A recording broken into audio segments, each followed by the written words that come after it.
Sorry for the late అండి. నమస్కారం friends, అందరికి జై శ్రీ గణేష్, జై శ్రీరామ్. ఫ్రెండ్స్, ప్రెసెంట్ నేను వచ్చేసరికి చందందూరు గంగమ్మ జాతరలో అయితే ఉన్నాను. ఆల్రెడీ మీరు అందరూ పార్ట్ 1 డే 1 వ్లాగ్ అయితే చూసింటారు. ఈ వీడియో వచ్చేసరికి పార్ట్ 2 డే 2 వ్లాగ్ అనమాట. మనకి జాతర వచ్చేసరికి 16 డిసెంబర్ 2025 నుంచి 17 డిసెంబర్ 2025లో అయితే జరిగింది. ఈ డే 2 వ్లాగ్ లో ఏమంటే అమ్మవారిని మొదటి రోజు ఊరేగింపు అయితే తీసింటారు. దీపాలు వెలిగించేటప్పుడు మీరు ఆల్రెడీ డే 1 వ్లాగ్ అయితే చూసినారు.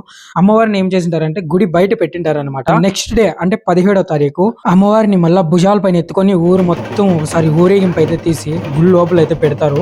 దీన్ని కూడా చాలా అంగరంగ వైభవంగా అయితే నిర్వహిస్తాడు. అమ్మవారు అయితే ఎత్తుకున్న ప్రతి ఒక్కరికి చుక్కలు చూపించేసింది. గుళ్ళోకి వెళ్లకుండా అక్కడక్కడ తిరుక్కుంటూ వెనక్కి ముందు కాడుకుంటూ అసలు ఈ వ్లాగ్ మాత్రం సూపర్. లేట్ చేయకుండా చిన్నందూరు గంగమ్మ జాతర డే 2 వ్లాగ్ 2 అయితే చూసేద్దాం పదండి.